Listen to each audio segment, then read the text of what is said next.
And it seems like so no shit. It's so duh. But for some reason, hearing someone else say that, I was like, okay, it's like everything, like whether it's your relationship, your career, your parenting, your money, whatever, it's like you are the person that's dictating those things. So I think it's easier to go, well, I need to have a new job. I need to have a new person. My kids need to change or whatever. But it's like you are the one that's controlling all of those. So you could move a bunch of times. You could change your job a bunch of times. But your life's probably going to be very similar if the structure of what you're not happy with is you.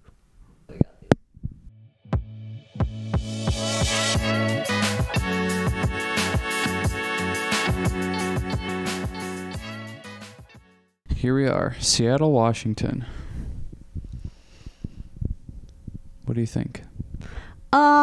It's very Seattle of it.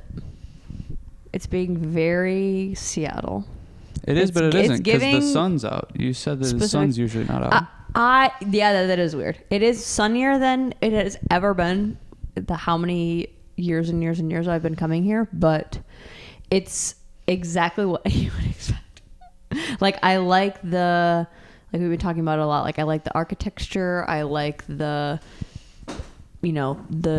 trees that they have. Like all of it is very giving one vibe. Yeah. It doesn't seem like, oh, that's kind of random, or like the homes and like the neighborhood styles, like that seems weird for it to be here. Like it all makes sense. It's all giving the same thing. Yeah. I like it. I think it's kind of cool. It's actually a place that feels different. It's not the same, I don't know, just like regular schmegular that we've been. It is weird because we were just in San Francisco, so like still like northern, like West Coast, but you can still tell that was California and that we're not in California. Yeah, totally. Isn't that weird? Well, not really, because we're, like I said, we flew over Oregon and then to Washington. Like we are a full 2 states. Yeah, true. Yeah, true. You know, like yeah. I think after thinking about that, I'm like, yeah, it makes sense that it's that much different. But when you first brought it up, it was like, yeah, that is kind of weird. But then you remember it's like, oh, we're like a full 2 states. Because it's like Seattle's like way at the top of Washington too. Yeah. So it's like, there's a lot of space. True. What has been your most surprising thing that you've enjoyed since we got here? And it can be like where we're staying. It can be a food thing, like whatever. It doesn't have to be anything. I kind of figured this Airbnb we're staying at would be cool.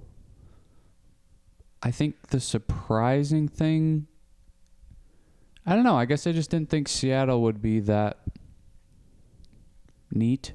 Just like the downtown and just like going in and about places and around, and the water. Like I think the water and the lookouts and like, I don't know, just that kind of scenery. It looks cool and whatever. Whereas like in San Francisco, I was like, I just don't really care. Maybe it's because I know it's California and I'm like, I like the Southern California and the mountains and the heat and everything. But yeah, I think it's, you know, because we were in St. Louis and that was also just like whatever. So I kind of had that expectation of like, just be another downtown. But I'm actually kind of like, oh, this is kind of neat. Like the architecture's cool. And I don't know, it's just like you see what everybody's like wearing and it's kind of got a certain vibe and all the places, like all the restaurants or like the shops, they all have a certain look to it. It almost is like it's like somebody decorated their house all the same way, but it's in a whole city. Yeah. And it kind of looks. Doesn't seem like everybody's giving like, we have to live up to the Seattle look. Yeah. Yeah. Like whether it's a business or whatever, or it's like, this is the theme that we're going with. Everybody stick with it. And they're like down. I think the coolest part after talking more about it is the water. Just that coast. It is really pretty, yeah. It's really cool. It's really cool to see that and like look over it and no interest in living here, but it is very pretty. Yeah. Okay, let's do a hard pivot right into the topic. Okay. So I have a lot of mini segments, but they're all kind of related to the same general themes. But the first one, just to kind of like kick us off, because it's a very simple question, but it's this thought of like, maybe it's at our age, it's easier to conceptualize this, but like where I'm at in life, but I think what could be helpful for some people, and just the thought of it in general, just like kind of I want to discuss it, is having your self growth and your self analysis of like, okay, well, I'm this age. What do I want to try to work towards? I maybe don't have a career path lined up, but I want to like be working towards something, or I don't know maybe who I'm going to be with or where I'm going to live or whatever, but just kind of like, do you want to have like a family? Do you want to have a spouse? Do you want to have a career that like looks somewhat like this? Like what I wrote down is like turning yourself into the person your future spouse and kids would want. So I like that because it's easier for me to have self-growth when it's revolving around someone else, benefiting off of it, not just me. That, I don't know. I guess I just kind of want to discuss that general idea. It's also easier for you or for us because we're pretty committed to it being us, that if you don't know what that other person's going to want, but that can be difficult because, you know, like you said, like being the person that your spouse or your kids would want, it's like, well, you're not really going to know what they want. So see, and that's what I kind of wanted to discuss though, because like if you were going to write down like, well, what do I kind of want my relationship to look like? Or what do I think is like a healthy dynamic? I think most people probably could say like if I'm putting myself 5 years ago, it's like I would want to be with someone that holds me to a standard and holds me like accountable and like wouldn't put up with me being needy. Wouldn't want someone that's like gets really girly and like is needy.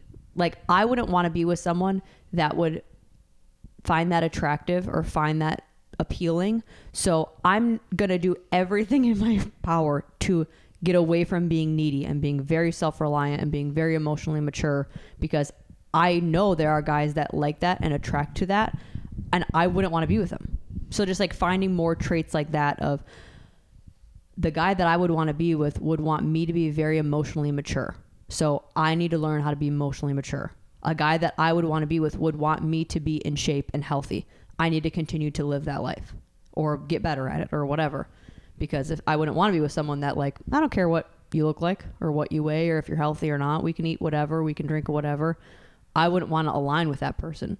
So I don't want to have my life right now be living up to that and then creating those behaviors for that person that down the line I'm not going to respect or like.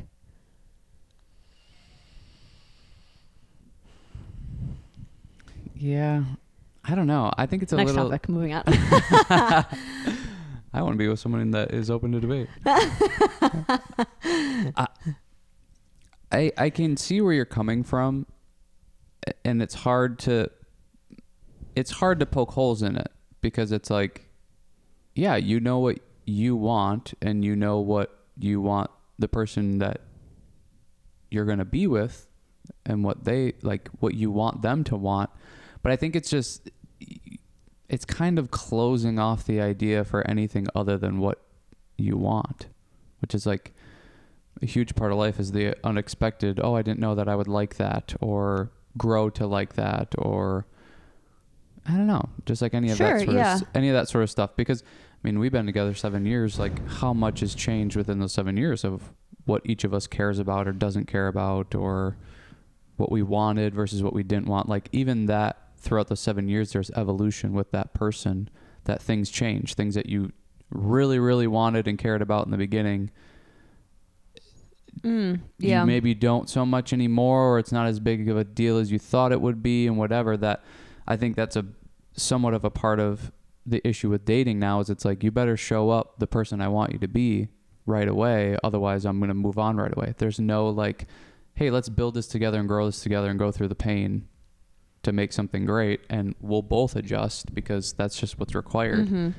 It's, I don't know, I think it's kind of this attitude where it's like, I need to be. You're the problem. I'm gonna be what I want to be, and they better want that, and I want them to want that, and it's like all these parameters and all these definitive things that each person needs to be. I don't see. Okay, sorry. That no wonder you're not with anybody. You're too, you got too many things Qualms. that this has to be. Yeah, and maybe it's like the expectations thing. You have too many.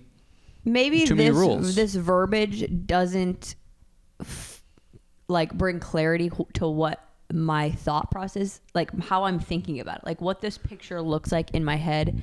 Maybe this doesn't describe it. Well, I think this is where I know what you're saying, but I'm not explaining it well, right? We've been together for 7 years, so I know what. Okay, try to explain better, because if you think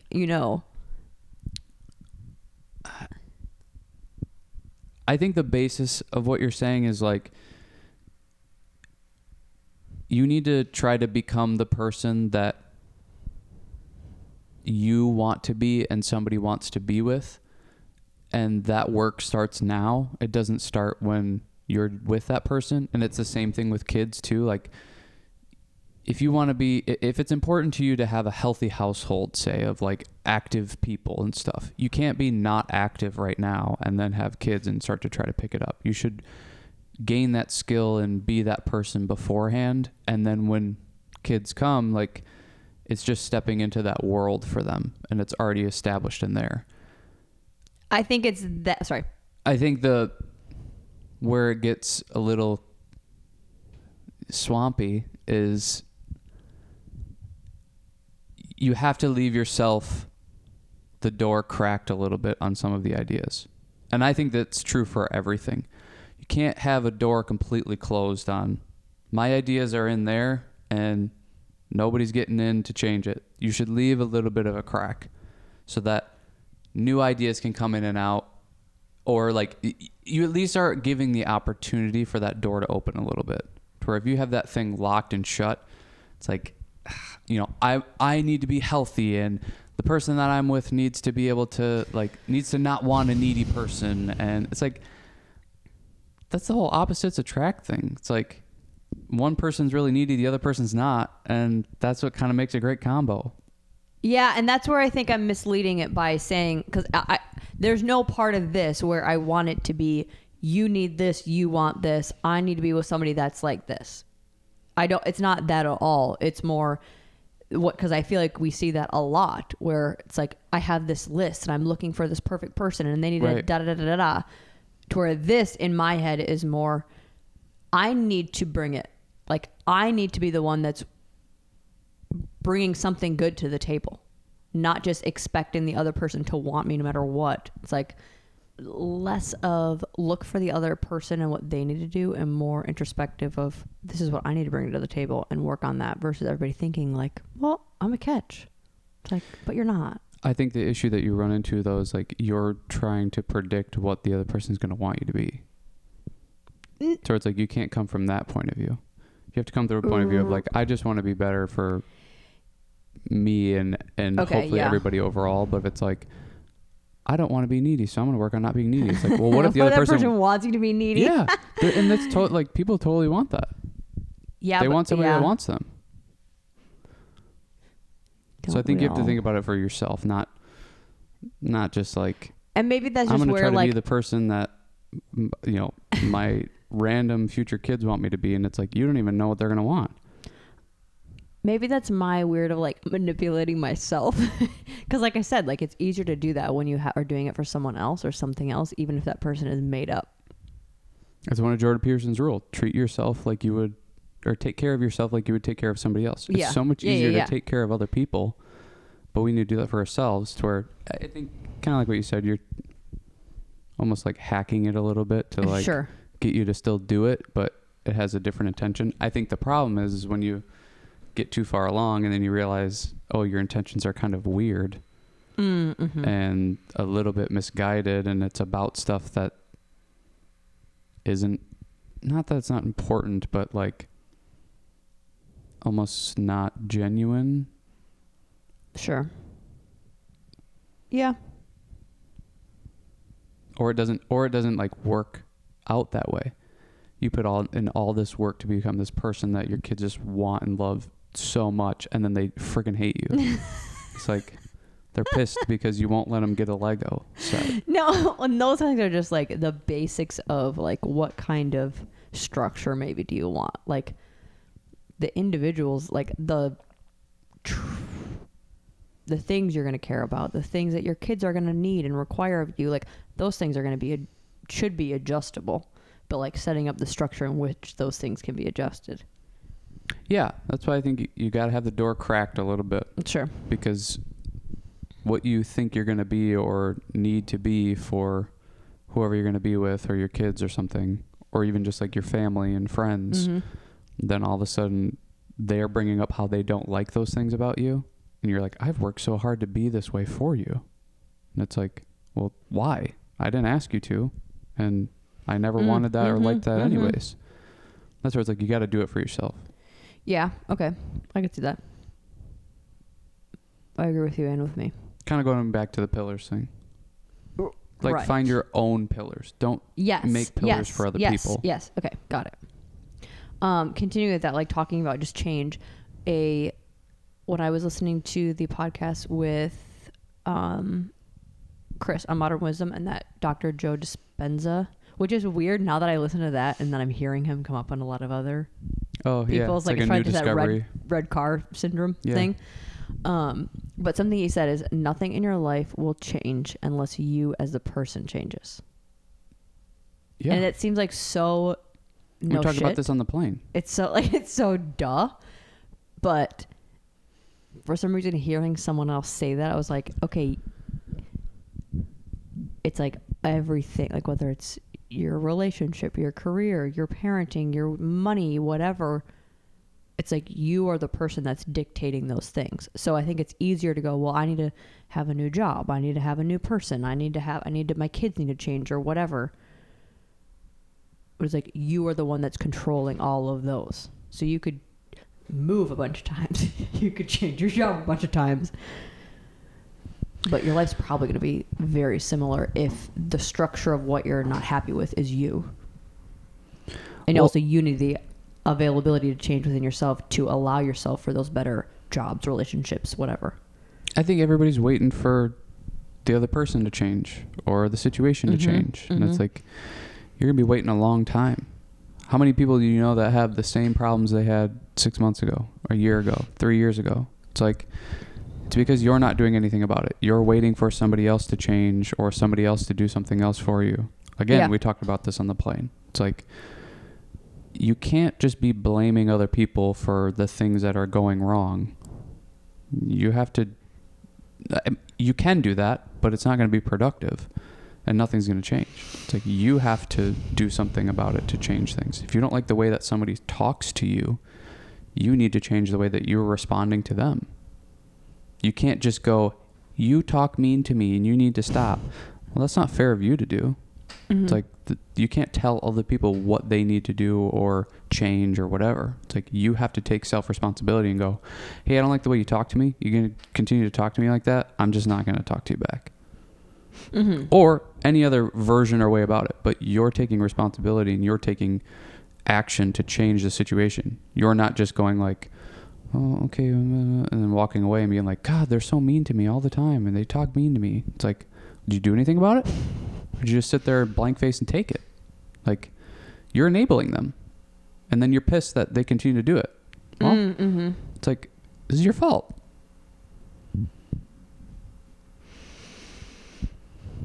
Should people be mean? No, but good luck trying to get everybody to walk on eggshells around you. Right. It's like, it's not going to work. You have to change things and do something about it. And that's where I think, and going into the next thing I was going to say is I feel like we're unaware of our faults or our default settings. I know we talk about that a lot, like not knowing where we just tend to go to every single time we're upset or we're happy or we're frustrated or we're jealous or whatever. Like, what are our go-to default responses?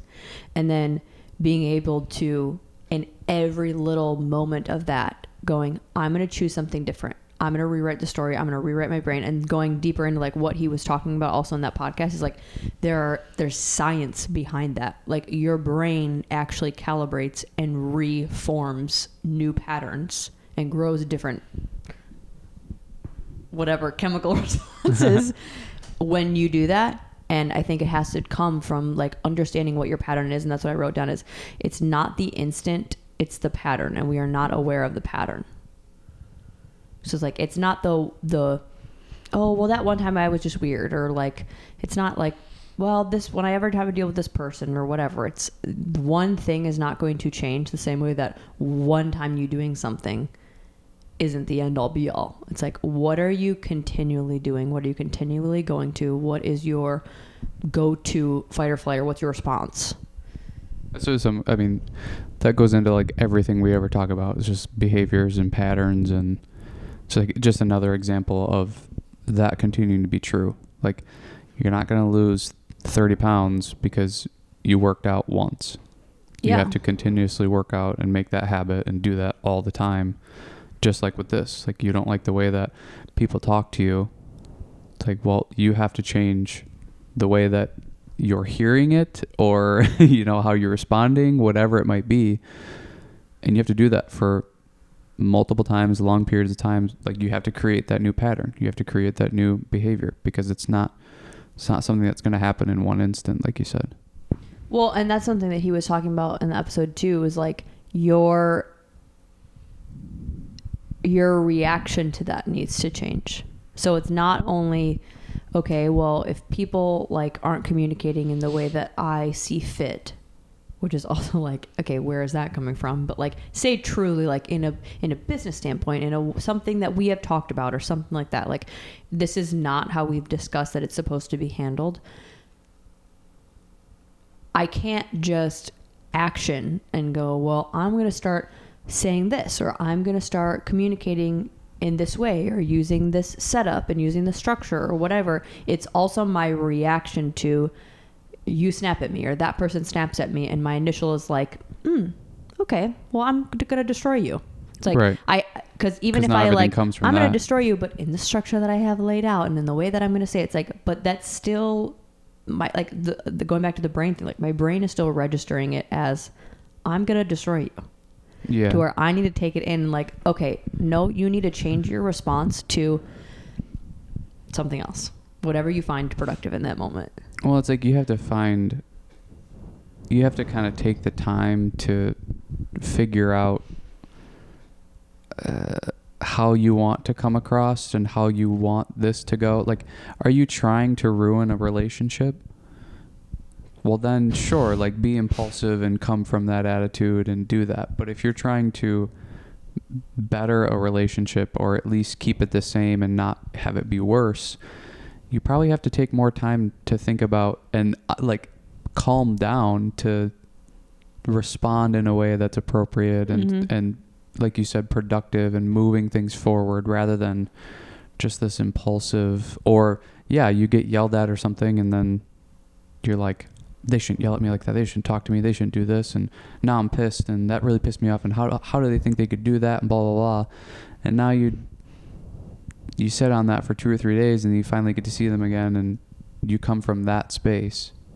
But like you said, it's, you maybe did your structure of how you want to respond, but it's like the energy of it's still whack. It's still weird. It's still coming from like you're angry and pissed, and you don't care about their feelings and whatever, to where if you don't want to ruin that relationship, you kind of have to take the time to think about how many different ways can I say this, and running through the example. Like I do that all the time. I do that probably too much, but like whenever I'm going to be talking to somebody about something, I'm constantly thinking about how the conversation will go, and just replaying it over and over and over and over again, and saying different things and like thinking different ways to say things, just because I want it to be as close to of a perfect conversation as possible. And a lot of the times, like the thoughts or ideas that I have initially are still coming from that place of like, I'm angry or I'm trying to get something. You know, it's like the intention is just funny and weird and feels weird. To where after replaying it and like it's like you're playing a game over and over again. You're trying a little bit different thing here, a little bit different thing here. You start to narrow in on something that's like, you know what, this feels a lot better saying it this way, and it's more clear this way, and I feel like my intention is a little bit better if I say it from here because I'm not angry with this person, or I don't want there to be a worse relationship after this conversation. I want there to be a better one, or at least stay the same. So these words seem to not be as attacking. It seems a little bit more, you know, whether it's reserved, but it's still direct and to the point, or it's somewhere in the, but I think for me, it helps to take time to run those examples over and over again. Well, I think that goes just into like starting to be conscious of your unconscious thoughts. Yeah. Thoughts, feelings, actions, like, and then you're able to create the tiny decisions make dramatic change. It's like, it's not that one time I talked to that person, that one, you know, conversation that we had about this, or the one thing that you talked about with your kids, like that's what adjusted everything. It's like, probably not. Yeah, probably not. It's the tiny little decisions that change the behavior, and looking at it from a behavior point of view, and then also a developmental point of view. Like, I think when you are able to be conscious of the unconscious, of what is your, like I said, the patterns, what's your go-to feelings, like analyzing, like, what do I typically feel when this scenario happens? What am I seeing? Like, what is my observation of them? Like, what's my initial, like, attachment to that person or that thing or that situation? Like, how am I reading the room? Am I always blaming the other person? Am I always blaming myself and thinking it's my fault? Am I blaming the scenario? Am I not taking ownership or responsibility? And then, like, what are my go-to thoughts? Is it, I need to destroy you? Is it, I need to destroy myself? Is it something outwardly needs to change? Like, what are your go-to unconscious for those three? Yeah. Like, seeing, acting, feeling. What's your default settings? Well, and I think the more that you do that too, like, the quicker you get to the point that you want to. It's like, think about the conversations we used to have early on. It would be 4, 5, 6 hours long, and maybe not all at once, but it was like just continuously talking about the same thing. And then it's like we finally get to a point where we both kind of, we're agreeing, or we think the same way, or, you know, we maybe still don't agree, but we have respect for each other, or whatever it is. To where now it's like we get to the point pretty quick, and it usually comes back to like, okay, what am I going to do about this? What I'm responsible. So what do I need to do to help this and change this? And then going from there and moving forward. There's a little bit of the blame game, and they're annoying and they pissed me off, but that doesn't last that long anymore. It's usually a pretty quick transition to like, okay, what do I need to do? Because this is frustrating and I'm sick of it happening. So I think the way that we're talking about it is like, you need to take the time and do this. And it's like, that's going to take forever. Well, yes, but everything does. But if you do it enough, then it becomes, oh, okay, I can work my way down in 10 minutes and find the solution that I'm wanting to now, rather than it being 45 minutes to an hour. Well, and going to the developmental side of that, like, that's why I wanted to bring that up in this way, is like, I wrote down like, as like, you have to condition yourself to be able to do that. Like, I wrote down like how it was, I like interpreted it, but he was talking about how like how do you say it? The thoughts are the language of the brain. Feelings are the language of your body. But both of those have to work together. I mean, you can't necessarily, I listened to a Huberman on like emotions, and we don't necessarily have the science to back up like what sad actually looks like in our system, and like what, like the neurons aren't any different. Like, so a lot of it is more just the psychology aspect of it, but from the science part of it, when you feel like, every time you have a thought, you create a chemical. You turn on a set of neurological networks that fire to the brain, then the body. So connecting the thoughts with the feeling. Most of the time it's like, oh, I'm registering that person's yelling at me and I'm having an immediate, do I like it? Do I not like it? Am I getting angry? Am I taking it in? Like however like you you're said, responding. Default.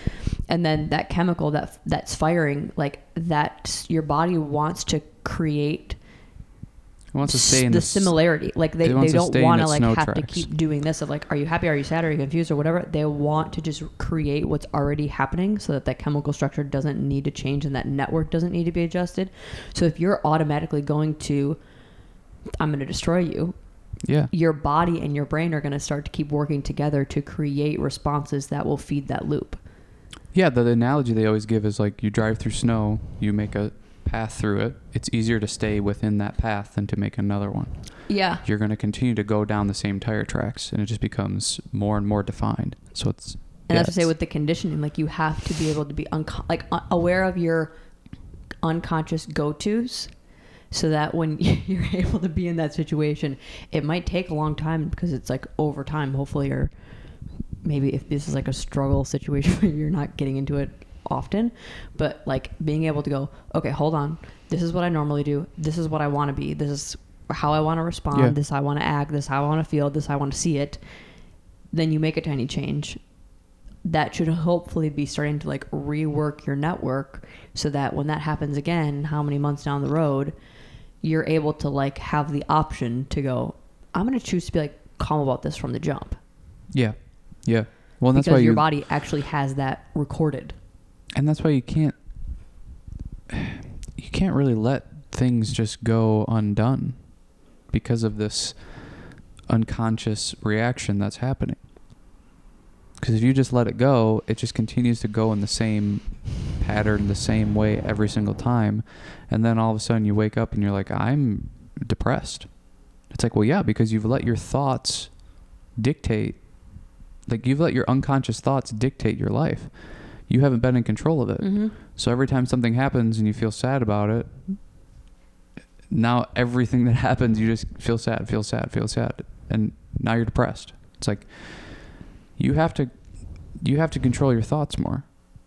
You can't just let things come in and not deal with them and then go about your day.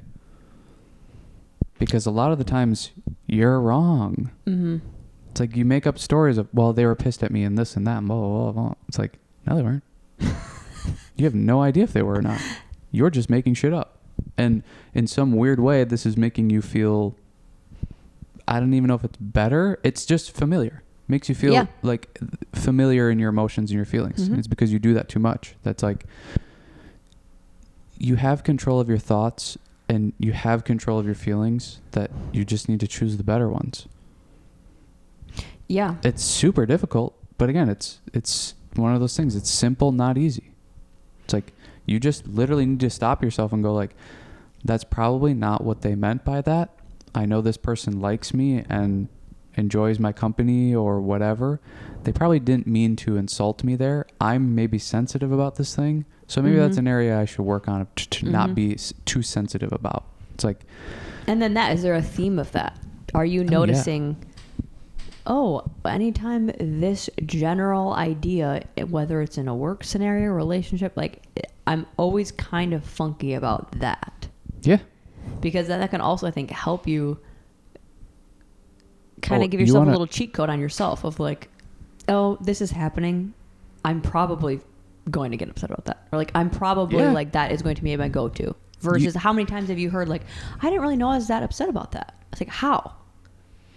Because you're not conscious of your thoughts. Yeah, because people it's like just if your thoughts control your actions, and you're not aware of what your thoughts are even like fully what your thoughts are, then you are so oblivious to how you're responding to things. Yeah, well, yeah, and that's you. Yeah, a lot of times you don't know how you come off even after that, because you don't even have full control of your unconscious thought, and then the reaction to that. It's like, what do they say? Something like 90% of language or communication is just reading facial expressions. It's like, yeah, I can tell you're pissed. It's not that hard. It's like, or I can tell you're happy, or I can tell you're sad, or something's a little off. Like, it's not that hard. So even though you're trying to hide it, or maybe you don't even know because you're not connected to that, and it's so unconscious to you that it's like everybody else can still see it. You want to bring up, like, if there's a hint of somebody saying I'm lazy, immediate rage. I get so angry. That is the unconscious for me, where I'm like, oh, really? You're blah. It's like immediately it comes back. Okay, so take that into your own hands. Like, how would you rework that? Because, not saying it just because it's you and I want, like, I think you're perfect, but like, what's the sliver of that? Because like, I do think that's such a benefit to get upset about that, because then you're always checking yourself. Yeah. Like, you're so afraid of being lazy. Yeah, but there is. But how can you adjust so that your reaction to someone else isn't crazy, but you're still able to get the mental, like, they're still able to get that check of like, okay, I'm feeling like they're questioning my integrity here. Is that right?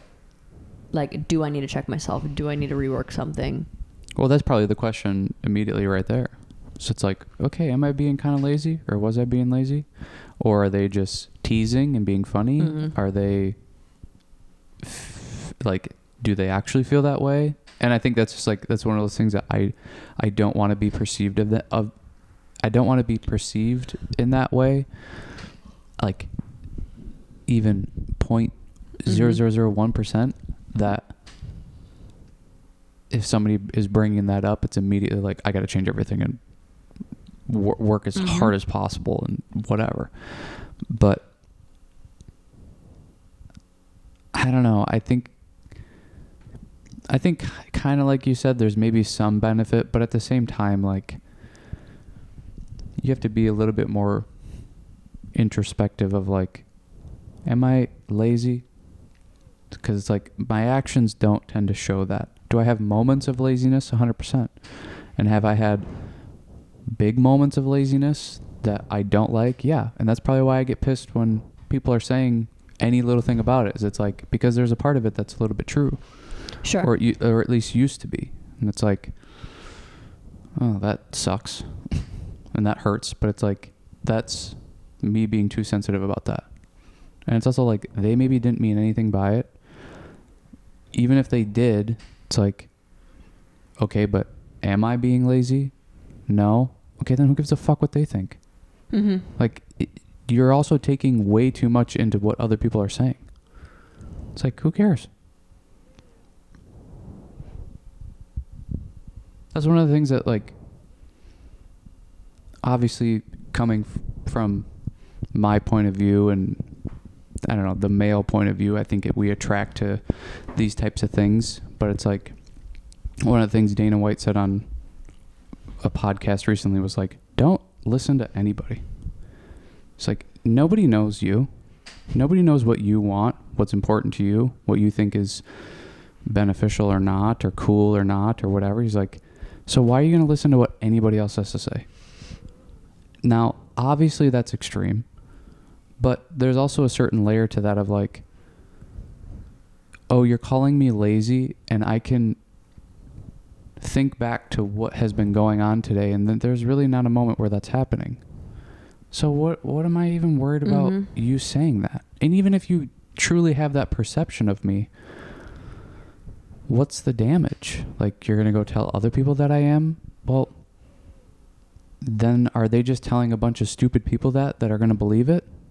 It's like, sure. It's like, do you really care about a bunch of stupid people who have an opinion about you? Or do you care about people that have an opinion about you that are smart and like you or whatever? It's like, I think the people that I actually care about their opinion wouldn't say that I'm lazy. So who cares? Mm-hmm. It's like, you're dumb.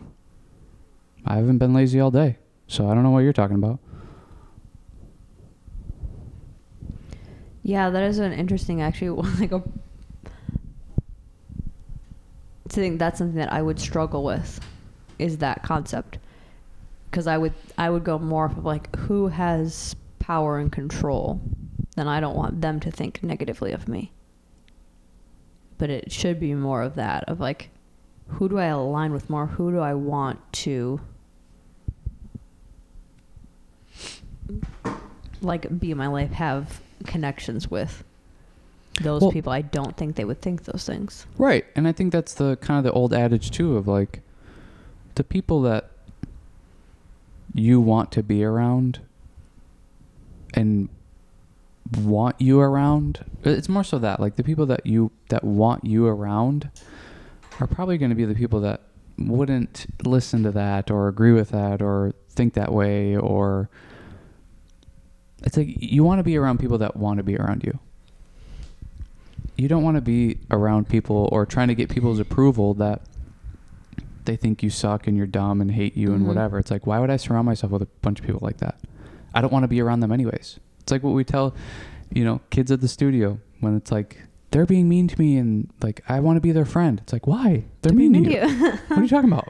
Like, there's other people that will be nice to you. Do you know that? And they're going to be better to be hanging out with anyways. But you're so mystified or caught up in whoever they are, or maybe they've been a friend for so long and now they're treating you a different way because they have different friends. Or well, that's actually a very like simplified version of that I think is so obvious to adults, but we do that as adults. It's like, yeah, you take that kid's approach, like they're on the playground, they're at their activity or whatever. It's like, I really want to be that person's friend. It's like, why? They're only mean to you all the time. Yeah. They're showing you that they are not going to put an effort to that friendship. Or like, they simply like, they don't like you. They're showing you all the signs that they don't like you. Right. But then as adults, why waste your time? We still do the same thing. Like, but I really want that person to see the value in me. It's like, well, they don't. And they're showing you in every way that they don't. Yeah. Yeah. They hate you. They want you to get away. That's why they keep treating you that way. And you keep coming back like an idiot. Yeah. It's like, you're like, why don't you like me? I don't like you. It's like, I don't like you. Go away. And you're making me like you less because you keep fucking coming back. Like, go away.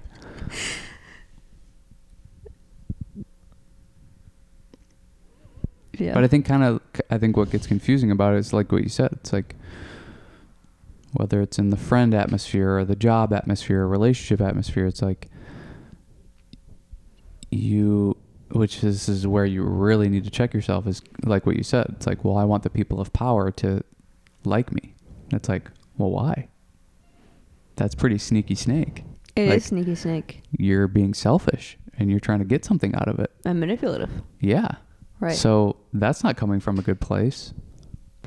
That's where I think it's better to just try to find people that you align with. And then if they happen to be people of power, they happen to be people of friends, they happen to be a relationship suitor, it's like, then great. Then that's how you align with, like, that's how you like create kind of like that magic life of like, wow, everybody, I love to work with them. I love to be around them. I have cool friends. Like, and that's where I think going back to the analyzing yourself of like, what kind of person do you want to be? What kind of person do you not want to be? Well, and trying to like associate as much as you can with people that are similar. Yeah. Or challenge that, but in a positive way.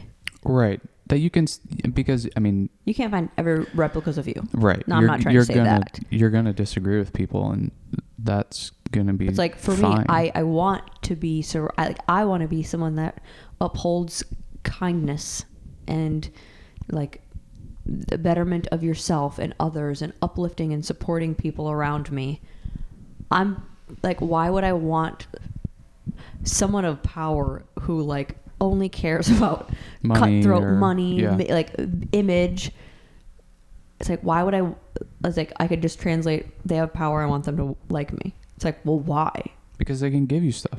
They can get you things. But it's like, but I need to go more from the, okay, but I don't align with their values.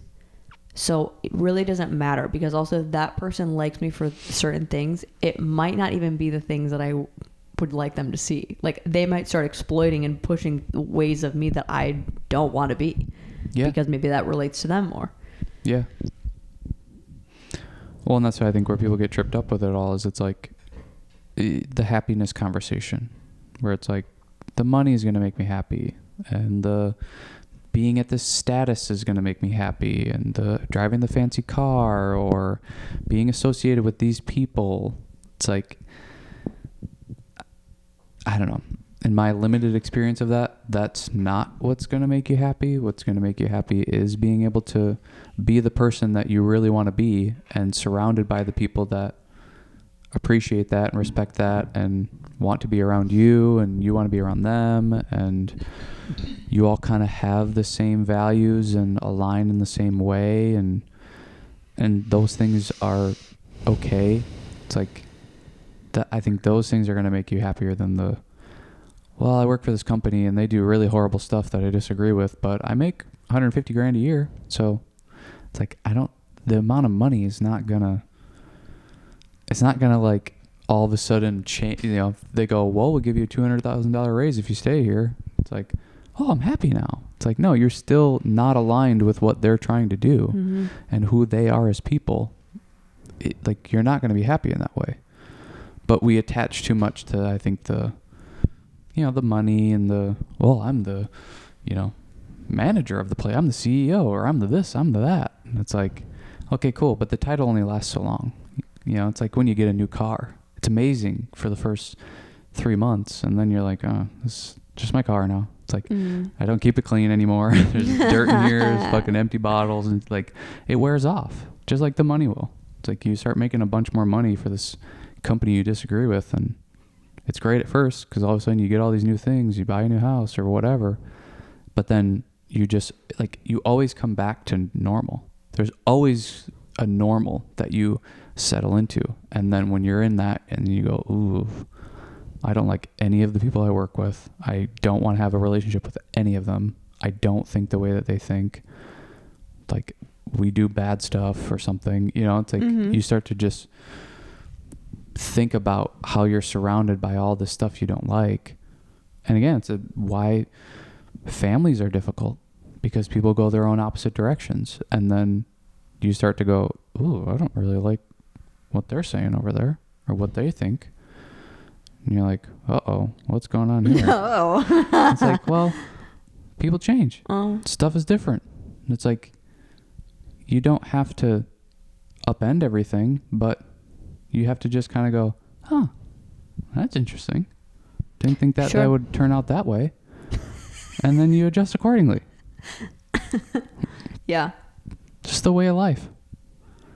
Which circles back to, like, that's why I don't think you can go, I'm going to be this way for my kids and my spouse and my whatever. It's like, I thought I was going to be an NFL football player and have houses for all my family, and they'd live all by me. Yeah. It's like, well, that didn't happen. So now what? It's like, well, you can't get so attached to one thing. But that to me is the elements outside of yourself. Versus, like, if you were like, I want to be someone that works hard, you have full control over that. I want to be someone that has integrity, you have control over that.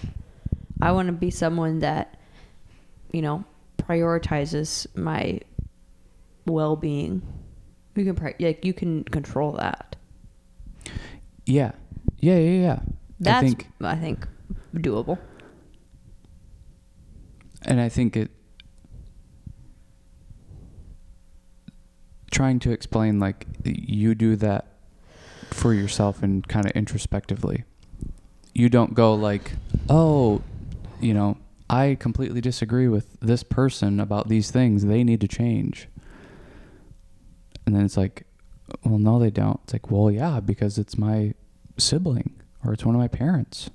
It's like, well, that they don't need to change. Like, you need to change how you operate around them or what you say around them or how you're going to respond or whatever. It's like, it's the same conversation that we've had this whole podcast, but it's just more examples of, like, now you're in your job and you have to do it. It's like, well, do I align with what the company's doing? Well, maybe I would be happier if I was doing something that I aligned with them more. It's like, do I align with what my siblings are saying or what my parents are saying?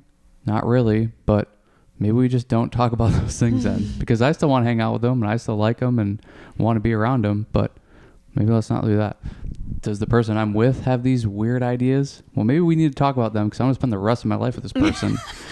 Or I need to find somebody else. Yeah. It's like, all of those examples, you are doing something about it. Yes. You're not telling somebody else to change and go like, well, I just don't think animals should be killed. So you need to stop hunting, brother. It's like, well, what? That's not how life works, dog. You have to, maybe don't talk about hunting with it or something. Like, you have to do something about it. Can't expect everybody else to change. Oh yeah. No, and I don't think that way at all. Yeah. That you need to adjust others. No, me either. I think that's where the initial thought goes a lot of the time, though. Mm-hmm. Why do they do this? Why do they say that? Why do they act this way? Why do they not respect me or this? It's like, well, you could come up with a gazillion reasons why. You're never going to know the answer. They probably don't even know the answer. But what are you going to do to change it? Again, it's like the taking care of yourself. How do you take care of yourself? Like you would take care of somebody else. It's like, well, you'd probably tell a friend, like, maybe just don't talk to him anymore. You guys clearly don't align. It's like, well, I can't do that. They're my best friend. It's like, doesn't sound like it. Sounds like you guys are not good friends at all. Yeah. I think it's I wish there could be like a boil down to like a certain protocol, but it is just like, I don't know, like breaking down the minute little choices that you make. And I think it's more just like, what's your thoughts? What's your feelings? Start there. Start really paying attention to them. Yeah. Because I'm noticing myself a lot lately trying to do that. And it's crazy how much like the themes start to then play out. Because you go like, oh, I'm making this choice. Or like, what am I feeling?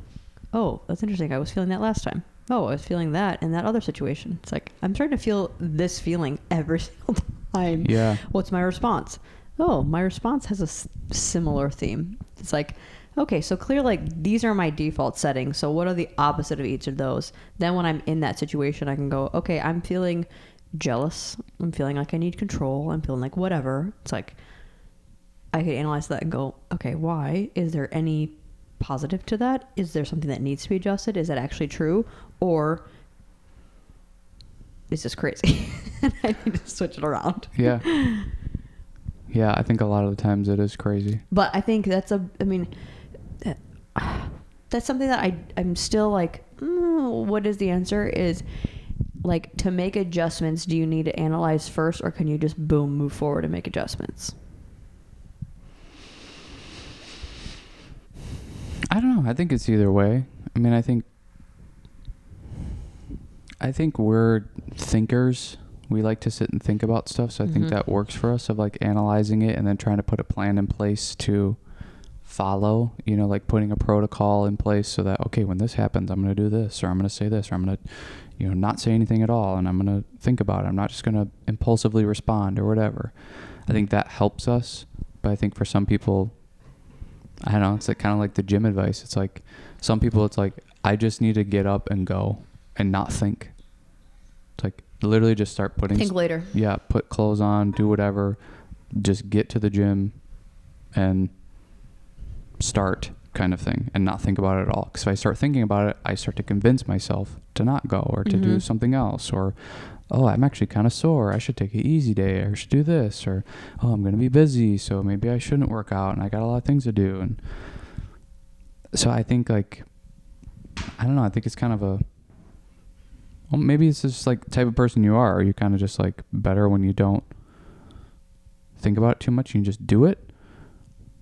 Or I don't know, maybe it's the opposite, because we're also talking about like people don't think about this stuff enough. Sure. They kind of just react. Sure. That's like, I don't know, maybe it is people need to just sit and think about it. Because I think when you, like what you said, like you also notice how you're handling situations and you're like, wow, it's kind of all the same. I feel like if you don't know how you typically respond in situations, it means you haven't thought about it and haven't changed like that thought process. You haven't taken the time to go like, no, don't respond that way. You know, it's like you haven't had that conversation with yourself. You noticing, oh, I've kind of handled this situation that are a little bit the same every way, and I don't like the way it's gone, it's like you probably didn't think about how to handle those, or like how you felt immediately, or what your first thoughts were right away. But then in other situations that are super difficult and you handle them the way that you wanted to, that's something you've probably thought about and maybe rehearsed with yourself, or you've practiced multiple times of like, this is a difficult situation. I know how to deal with it now, or know how to do it. It's like we were talking about that last night about like firing people. Mm-hmm. That's like, I think of Moneyball, where he's like, yeah, okay, you're going to fire this guy. And he's like, or you're going to cut him. He's like, well, I've never cut anybody. I don't know how to cut somebody. He's like, you just be direct with them. You tell them what it is and you move on. And he's like, you don't want to, like say I'm sorry or this or that. It's like, no, these are professional baseball players. Like they want it cut to them straight and go right at it. That's like, even that of thinking of how they would maybe want the response, or how it's worked best in the past. And, the one guy has experienced it how many times, the other person has never experienced it. That if you're not thinking about each of those experiences and how you're going to deal with them, it's like, no wonder things go weird. Your relationships are weird. Your people are mad at you, or you're depressed all the time. It's like, you're not collecting data. You're not sitting and thinking about things and then applying them. It's like you're just floating throughout life, letting things happen to you and reacting to them. Yeah. There's another thing I saw where I don't even know who it was, but it's like this guy talks about how there's something about like, successful people and like, how do you be successful kind of thing. And he said that he talked to 100 different people and 99 of them basically said the same thing. It was like, make a list, because if you don't know what direction you're going, it's like, how do you get to anywhere that you want to go? And it's the same kind of thing. Like, you want to be and respond in a certain way. How are you going to ensure that you do that without knowing how you even want to? Well, yeah, it's like, what's the protocol then? Yeah. It's like, what's the end result? If you don't know what your end result is, then you don't know how to create a protocol to develop a thing that's going to systematically create, hopefully, that result. It's like, if I want to deal with something with kindness and grace, yeah, and I don't know what that looks like in my head, I'm just like, well, I'm just going to be graceful. It's like, you don't know what that means. Yeah. Or maybe like, I didn't even decide that. Yeah. I was like, I know I want to do not this. Right. It's like, well, my default setting is I'm going to destroy you. So that's not graceful. That's not, because I didn't decide that that's what I want to be with it. Yeah. Yeah, I think you have to... It's like, be different to what? What's the difference? Because you're basically saying, like, just don't... Like, that's what they say with kids. Like, don't tell them, don't do this. Give them the correct. Yeah. Which, I got to get way better at that. Yeah, same. It's well, like, because they don't know necessarily in their brain to go, oh, you said, like, stop talking. So that means... Or you said, like, don't talk. They don't say that as, like, I got to be quiet. I got to be listening. Like, they're not going to do that process. You have to tell them, like, I would like you to pay more attention. I would like you to show me that you're paying attention. I would like you to give them an action. Give them what you want to see versus what you don't want them to be doing. Yeah. That's kind of the same thing with yourself. Like, don't just say, well, I want to deal with this without getting angry. It's like, well, how are you going to do that? Right. How do you just not be angry? Just not be angry? Yeah. That's not a solution. Giving you tangible things to do. That's what they say with diets too, is like, all of them are, don't eat this, don't eat that, don't eat that. It's like, let's do a diet where it's the things that you eat. That's way easier to follow. Mm-hmm. It's like, I know I can eat this, that, this, that, this, that.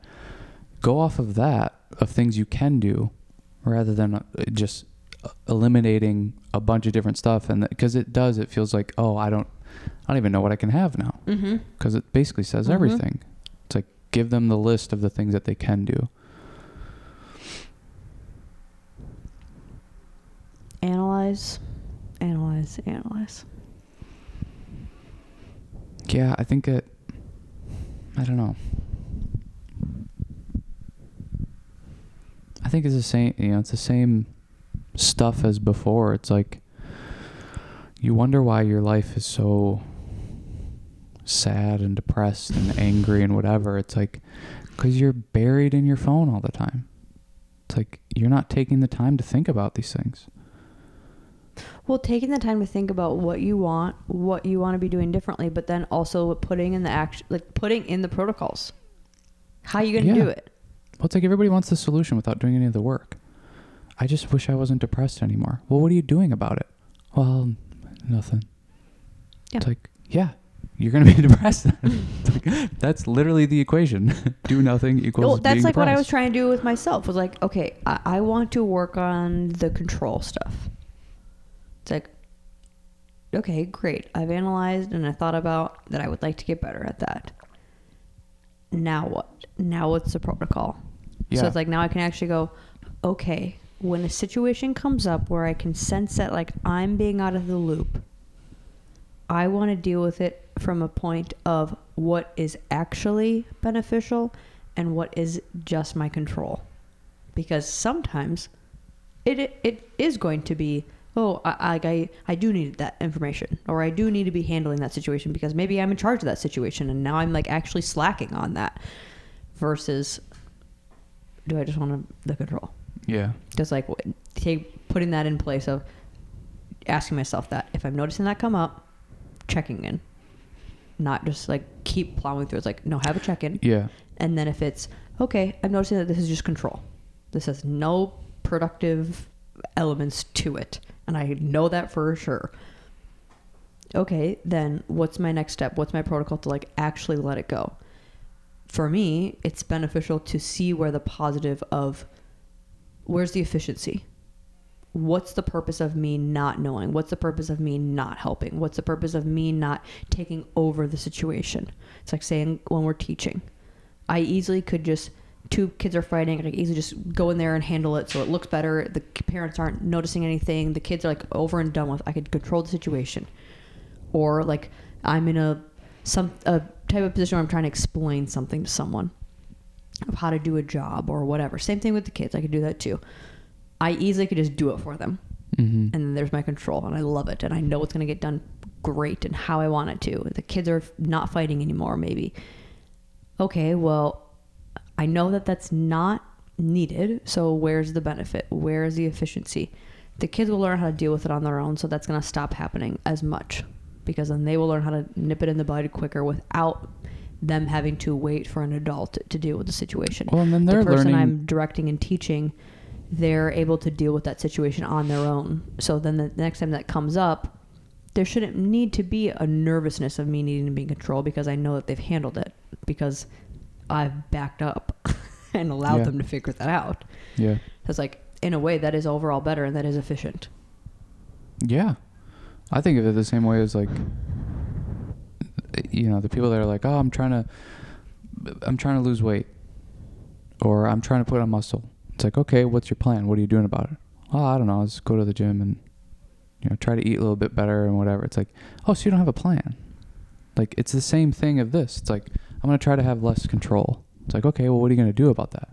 Well, it's just like, I'm going to, you know, try to, when things come up, just like try not to be in control. It's like, that's not a plan. That's just you like wishing and hoping. Like, that you'll be different next time. Yeah. It's like, well, when have you ever? Because there's probably been so, like talking about the wiring, it's like you are so deeply wired in the control. Yeah. So you need to rewire. You're not going to just like, well, my settings are going to be different this time. No, they're not. Right. The wiring is that you're going to be controlling. Well, it's like it's in a lesser version. It's like an addict. It's like, I'm just going to stop. Like, really? You're just going to stop? Like, just like that? Like, why didn't you do that 10 years ago? Right. It's like, you think you just have all this control or have all this power to do this. And it's like, you need to have a plan. There's like, I don't know if you know Derek, like More Plates, More Dates. You probably heard of the name. Yeah, but I don't know. He's been on a lot of people that we typically bodybuilding watch. Guy? Kind of, but he's more just like health and overall health and that sort of thing. Oh, but, wait, yes. He's a younger guy, kind of. Yeah. He was on somebody's podcast and the person was asking him, he's like, I'm trying to lose weight. He's like, I do, you know, whatever, 90 minutes at the gym. He's like, I'm eating pretty good. He's like, but I just can't seem to like lose this belly fat. And Derek was like, okay, do you count calories? And he was like, no. He's like, that's it right there. He's like, you can't not count calories and think you know what you're eating and doing. Yeah. Because it's all the little stuff that you're not counting that is adding up like crazy. It's the ranch dressing. It's the, more butter than you maybe thought you were using or whatever. It's like you're going, oh, that's a chicken breast and there's this and that. And it's like you're not considering all of the little things because you're not actually counting them. That's why you're not. It's like there's not some mystery about why you're not losing weight. It's not like you're different than the rest of people. It's like you're just simply not planned enough or have a strong enough protocol. It's like we said, you're not gathering the data.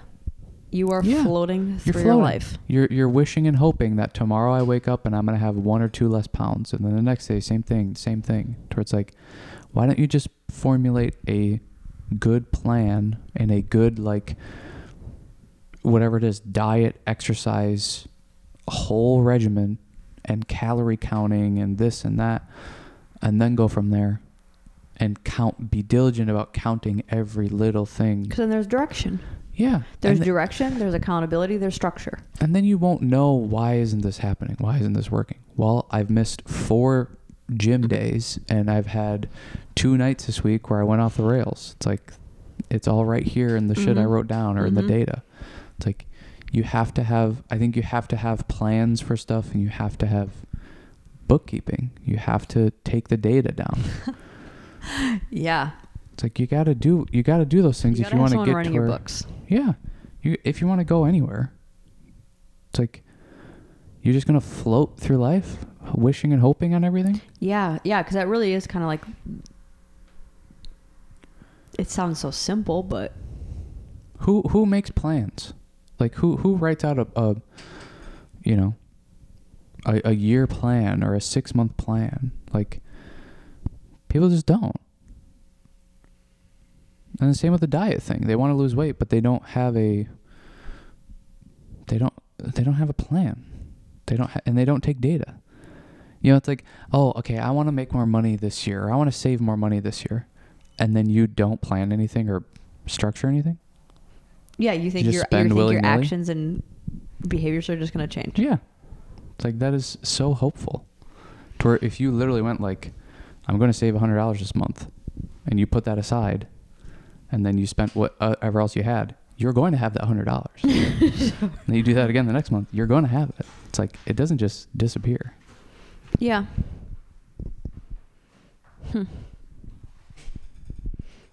I like that general theme. Do your research, analyze, and gather your data. Bookkeep. Yeah. What are we at for time? 1 hour. Time's up. See you later. See you next time. We should do this now.